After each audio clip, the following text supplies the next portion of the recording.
Wow, deputy. DrizzyTayy, we're back at it again. And as you can tell from the title, yeah, so this is a new series that we added to the channel. You guys wanted to check in on these like random videos, but it's like part of the cut series, even though this is Jubilee, so you just have like random people, and the directors kind of request them to do something daring, not necessarily like far out daring, but just something that would kind of make them uncomfortable, I guess, or wouldn't put you in that sort of sense of like, yeah, I could do it. It's out of your comfort zone, you know? So like I said, you can tell by the title, they read their last breakup text. I can only imagine what this has said. Definitely, probably going to be some emotions there. I can already see it going that way. I mean, it is the last breakup, especially how it is, or it could get hectic. But either way, it's going to be good. So yeah, let's check it out. Yeah, we hung out and had fun, but did I want to be in a long distance relationship with you afterwards?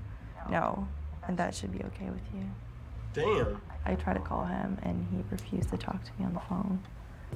What the hell? Imagine you get broken up. Well, I think we all got broken up over text at least once, Do you right? have any breakup texts? Actually, I don't. I deleted it. I was having like 20/20 vision, trying to get rid of my demons. Breakup texts, I deleted them all. I deleted them. I prefer to do that stuff in person, or at least on a FaceTime, not through text. Oh, I have the text. Let's do it. Why? That shit was fun, but maybe I should let you focus on school. She said, okay, haha. I said, I mean, if you really need time, I don't want you getting bored of me fast. That's what she said, like, I get bored fast. Like, oh, ew. She says, OMG, but okay, if you say so. And I'm like, okay. And then we ended it there. I'm like, okay. And then I just feel better. It was the most invested I had ever been in a relationship. We had said, I love you to each other already, and then she texted me breaking up with me. If I'm being totally honest, I've had a lot of time to think about everything, and I really only have time to focus on school. My thing is, why do you keep those messages? Great at this time in my life, even though you're absolutely wonderful. I feel like my only compatible personality right now for me is Joss. For context, Joss is her cat. I'm sorry for the potential stress and frustration I've caused you. I hope you can forgive me, Sam. I'm super upset at life right now, but I understand and respect your priorities and why you're doing this. Kind of wish we could talk about this in person at some point. I have some questions if that's okay. Hope you're doing okay. Send Joss a kissy kiss. Then we had exchanges for maybe a month where I kept being like, okay, so like, can we meet? And she would be like, yeah, sure, this week. And then she'd be like, actually, I'm busy, maybe next week. And I was really disappointed because I thought, you know, you at least owe me like an apology or something in person. And I thought, you know, what we had was a little more real than that. But yeah. Stuff kind of hit the fan and her car got towed and she needed $600. I lent her the $600 and then on June 16th, 2018, I said good morning at 8:05, no response. Hey baby, at 1:43, no response. 11:30 p.m., I said good night. Eventually on the 20th, the exchange is this. Hey you, smiley face, because I'm cool. Listen, I'll pay you back as soon as I can, but I can't be in a relationship with you. It weighs too hard on my conscience that I'm not a good partner. I'm sorry to do this through text, but I don't have the energy for more right now. You're free. Be happy with someone normal. A couple months later, I didn't get a text from her, but I got a message from her email to my phone. And it's her, and it's like, hey Eric, I hope you're doing well. Also, just to let you know, I should be able to pay you back next month. Sorry about the forever wait. And I've still never seen the money. She like deleted me off all social media. That was like 2 years ago, 3 years ago. Okay, look, I saw your phone while waiting for you, and I saw her as your screensaver. I don't know what's going on anymore, but I think I have a good idea at this point. And of course, what are you talking about? And I just tell him I want to know why she's your screensaver. And there's a 30-minute blank, no response, but he leaves me on red. So I'm like, okay. I know he's thinking of a lie. I know he's thinking of something to tell me. And this is what he comes up with. It's an app I found that changes screensavers like a slideshow. I have so many pictures, I couldn't choose one. Come on, you know I wouldn't do you like that. And I'm like, okay. I knew in that moment, all the red flags were in fact red flags. Bro, that's the best lie. Needed to be done. He kind of attacks me and he's like, okay, but believe what you want. So I send him like 3 question marks like, whoa. Then he ends the conversation and he goes, like I said, believe what you want. It's an app. And sorry she was the screensaver when you looked, but you know I love you and wouldn't do you like that. And it hurts to think that you think it's like that. I'll talk to you later. And he put a period at the end. So he was being very stern because that's not how he talks or types. So I knew that he blamed it on me for believing what was the truth. No, that's a manipulative tactic right He's there. Still with the girl. He reaches out to me sometimes. He stalks my Instagram profile. So I said, if you there's something I've been wanting to tell you, but it's something that should be said in person. Are you doing anything on Saturday? And then I said, would you rather not see me? And he said, I really don't want to see you. I'm sorry. I said, I understand. It's a lot. And he said, just tell me shit or don't tell me at all. And I said, okay, let me type it up. He said, okay, don't tell me at all. Goodbye, Anna. And then I said, it's something I need to say, but I'm going to tell you, just give me a few minutes. And he said, dude, really, Anna, this is ridiculous. And I'm like trying to type it up, but I kind of learned like it just has to be short and sweet. It can't be me saying like I'm in pain or, you know, I'm going through this. So I said, long story short, since you don't want the full story, is I was having a miscarriage the week we broke up. I didn't know until last Friday. And he said, okay, Anna, I'm really sorry about that. I said, I probably should have kept that to myself. He said, no, it's okay. I'm going to go to sleep, though. And I said, that hurts. Because it's like,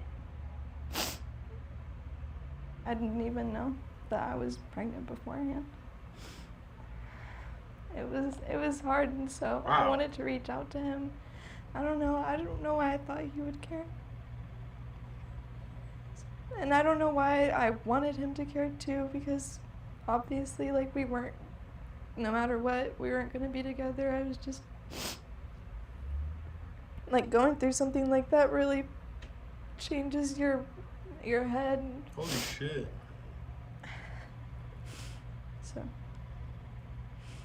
it's hard to move on when there's that constant reminder of what could have been and what Facts. you know, I went through. And so I'm feeling hopeful, but it's just, I mean, it's hard sometimes. Yeah.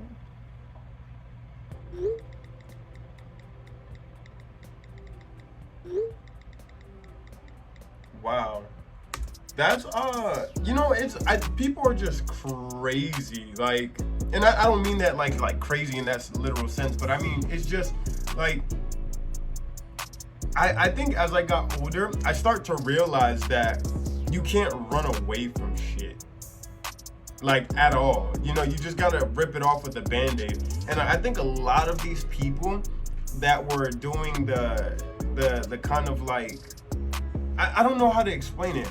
Only thing I can say is that when going through a breakup like that, it's one of those things where literally I just learned to like detach. You know, they say women detach mentally before the breakup. I just detach at all costs. I found out that, you know, a lot of people, that you can't control what I feel or what I do, in that sense of, if you're gonna go, just go.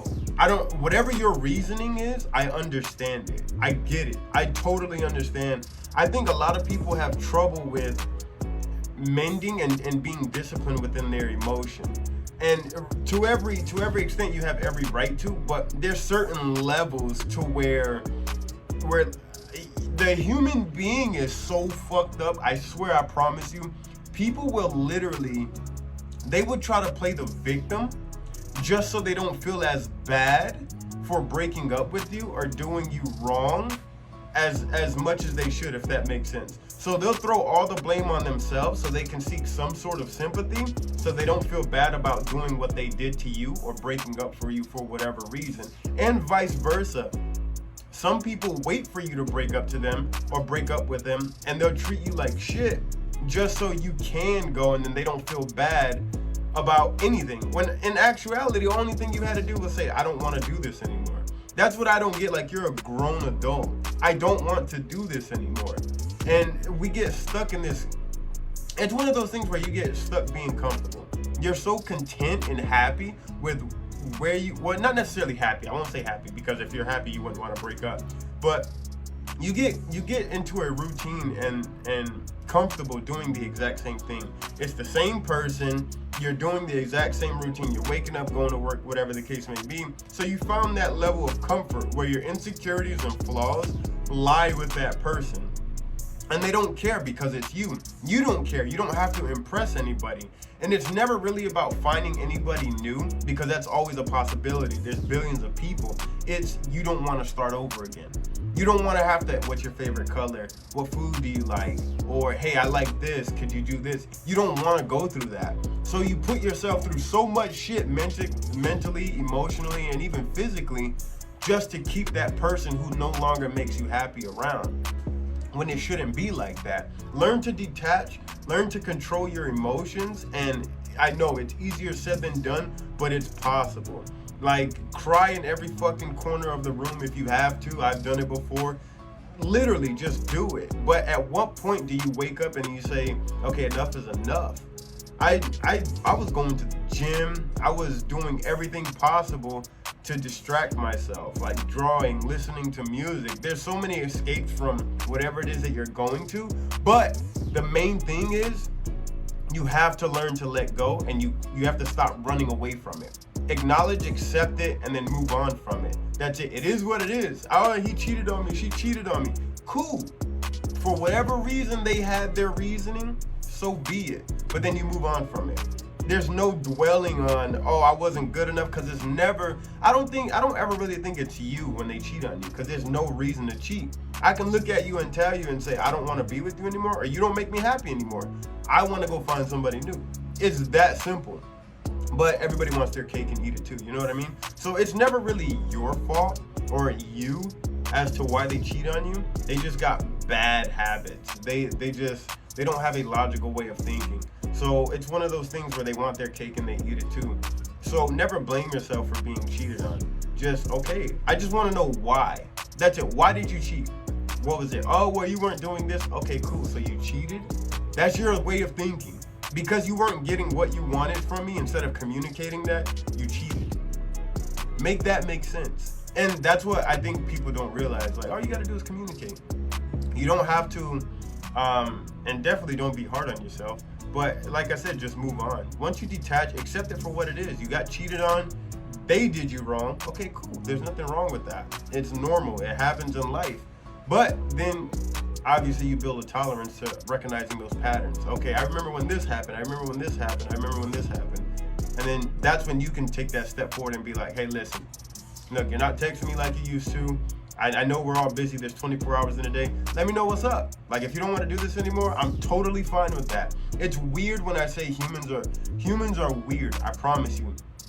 Some people like to piss you off because it shows that they care. Some people they love toxicity because that's just their trauma that they dealt with. And it's all a mind game. At the end of the day, it's all a mind game. Like, we all want what we can't have, and then when we do have it, we become content with it, and then we want to replace it. And we don't know what we have until it's gone, or until we lose it. Then we want it. It's like a supply and demand. There's 30, I always think of it like video games, right? When there's 30 of like, there's a copy of one video game on the shelf. There's 30 copies of that one video game. You'll walk past it every single day and be like, I'll get it tomorrow, I'll get it tomorrow, I'll get it tomorrow.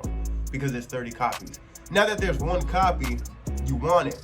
And then you'll do anything to get it, right? So now that you finally get it, you play it, you beat the game, and then now you're bored. And guess what happens? You go looking for a replacement. And then, your mom or whoever your dad is looking at you is like, didn't I just get you that new video game last week? Yeah, but I already finished it and I'm done. That's exactly how we treat the individuals in our life.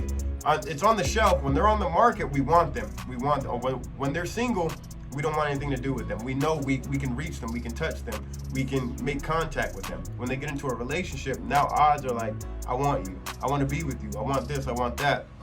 Then they finally detach from that relationship and join in you get what you want, and now you no longer want it because the chase is no longer exciting anymore. So now your mind starts to wonder. It's so weird. It's a manipulative game. I don't know why, but that's just the way life works. You have to show people you don't care. Intentionally. but with a sense of respect. You gotta remind them that, listen, you're in my life because I want you here, not because I need you. It has to be a constant reminder. That's the weird thing about it. Like, and it's not even intentional to the point where I'm trying to hurt your feelings, because I'm never trying to hurt your feelings. But subconsciously, it has to be a subconscious thing. Subconsciously, you have to remind them every fucking day that I don't need you here at all. I don't need you with me. I want you here.